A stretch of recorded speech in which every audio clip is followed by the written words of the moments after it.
आज मैं आपको बताती हूँ कि मैंने अपने गार्डन की जर्नी कैसे शुरू करी। कितना टाइम हो गया है, लगभग 2 साल के करीब हो गया मुझे गार्डनिंग करते हुए। तो चलिए मैं आपको बताती हूँ किस तरह से मुझे गार्डनिंग का एकदम से अचानक से क्या हुआ कि मैं गार्डनिंग करने लगी। तो बात थोड़ा कोरोना टाइम की है, तो उस टाइम को छोड़ते हैं हम।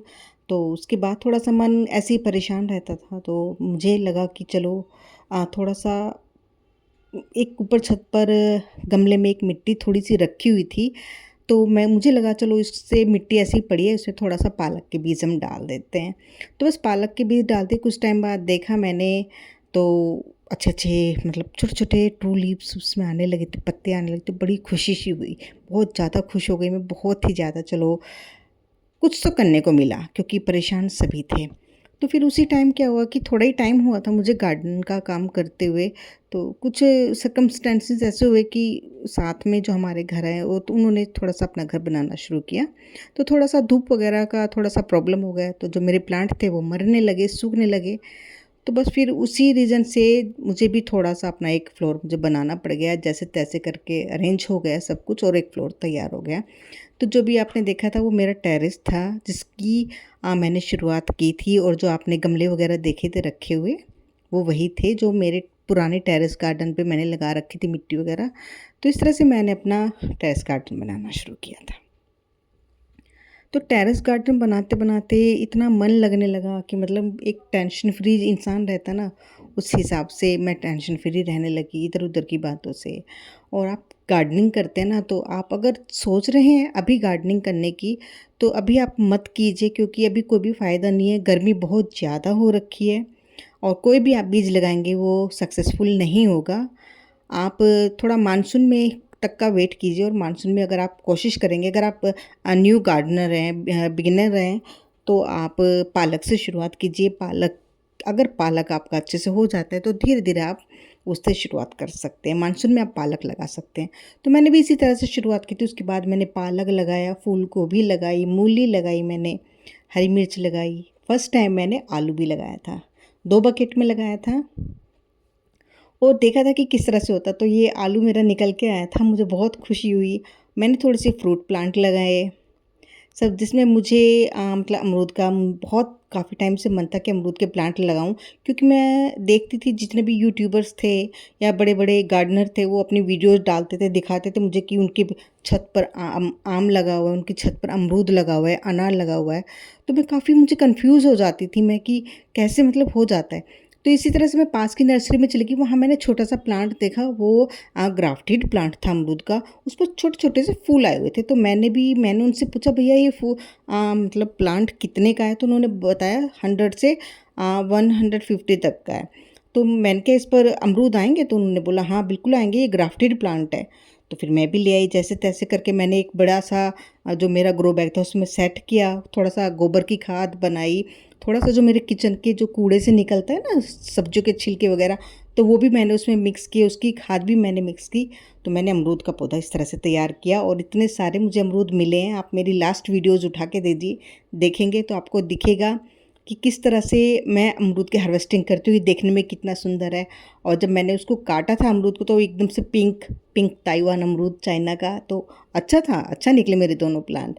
तो आप ये देख रहे हैं कि ये किचन वेस्ट ही है मेरा, जो मैं छत पर लेकर जाती हूँ, सब्जियों के छिलके लेकर जाती हूँ, फलों के छिलके भी होते हैं उसमें। लेकिन आपको ध्यान रखना है कि आप है ना, उसमें कोई भी पका हुआ फूड ना डालें। जैसे ब्रेड हुआ, आटा हुआ, बिस्किट हुए या चावल उबले हुए, आलू उबले हुए, इस तरह से आप कुछ मत डालिए। उससे स्मेल हो जाएगी, बदबू हो जाएगी, कीड़े हो जाएँगे और आपकी खाद नहीं बनेगी। आपको सिर्फ़ खाद बनाने के लिए सब्जियों के छिलके चाहिए, अंडे के छिलके चाहिए, अगर आप खाते हैं अंडे तो, और फ्रूट्स के छिलके, सिर्फ़ यही चीज़ें होती हैं जो आप उसमें यूज़ कर सकते हैं। और जो नारियल का जो छिलका होता है आप उसको भी यूज़ कर सकते हैं।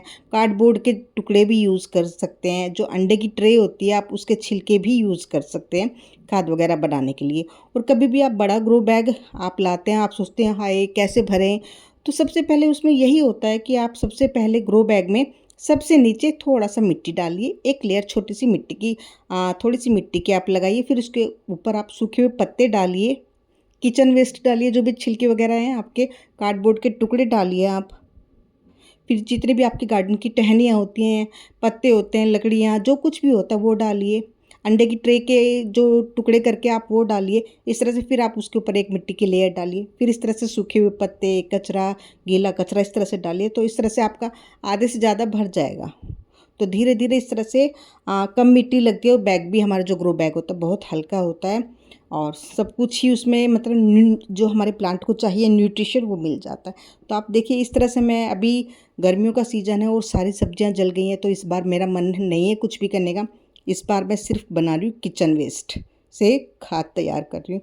मेरे पास एक बड़ा सा ग्रो बैग है जिसमें मैंने अपने सारे किचन के जो छिलके वगैरह होते हैं, सूखी हुई पत्तियाँ होती हैं, सारी अच्छे से उसमें मैं थोड़ा सा खुरपी की सहायता से, जो भी आपके पास खोदने का होगा आप उसकी सहायता से मिट्टी को हटाइए और जितने भी आपके छिलके वगैरह होते हैं आप उसको उसमें दबा दीजिए।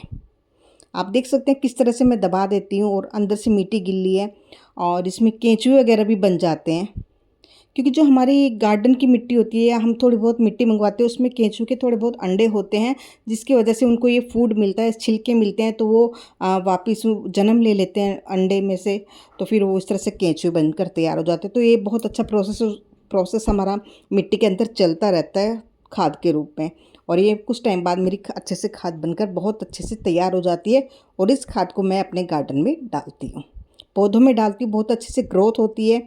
और ये आप देख रहे हैं कि फर्स्ट टाइम मैंने ककड़ी लगाया था और मैंने कम से कम एक प्लांट मैंने लगाया था ककड़ी का, और उसमें मुझे कम से कम 6 से 7 ककड़ी मुझे मिली है। और फिर हो गई हैं गर्मियाँ बहुत ज़्यादा और धूप हो गई है, तो वो जितना मेरा, क्योंकि ककड़ी का जो पौधा होता है ना बहुत ही सॉफ्ट होता है, बहुत ही नाजुक सा होता है, ज़्यादा बड़े बड़े पत्ते नहीं होते, तो वो सूख गया। गर्मी बहुत बचाने की कोशिश की लेकिन वो नहीं बच पाया, वो सूख ही गया। तो इस तरह से मैंने ककड़ी की भी हार्वेस्ट ली थी। आप पुदीना लगा सकते हैं, बरसात में ज़रूर लगाइए, पुदीना बहुत अच्छे से ग्रो करेगा। और आप पुदीना का जो पुदीने की जो पत्तियाँ होती हैं उनको आप कटिंग करके रख लीजिए, सुखा लीजिए, पाउडर बनाइए और उस पाउडर को आप अपना बनाकर उसको सुखाकर छानकर अच्छे से किसी भी बोतल में भर के रख लीजिए। जो आप गर्मियों में लस्सी वगैरह बनाते हैं तो उसमें भी आपको जो टेस्ट होता है ना पुदीने का बहुत काम आएगा। और अगर ताज़ा पुदीना छत पर लगा रहेगा तो आप नींबू पानी में डालकर उसको पीस कर नींबू पानी बनाइए, जलजीरा बनाइए, कुछ भी बनाइए। पुदीना तो कहीं पर भी यूज़ हो जाता है, एडजस्ट कर सकती हैं हम औरतें। तो एक छोटा सा इस तरह का मैंने अपना गार्डन बनाया था और मैं बहुत खुश हूँ, थोड़ा टेंशन फ्री रहती हूँ। आप लोग भी प्लीज़ एक गार्डन बनाइए, शुरुआत कीजिए और किचन वेस्ट उसमें आप ज़रूर ये यूज़ कीजिए। Thank you so much. Bye, take care.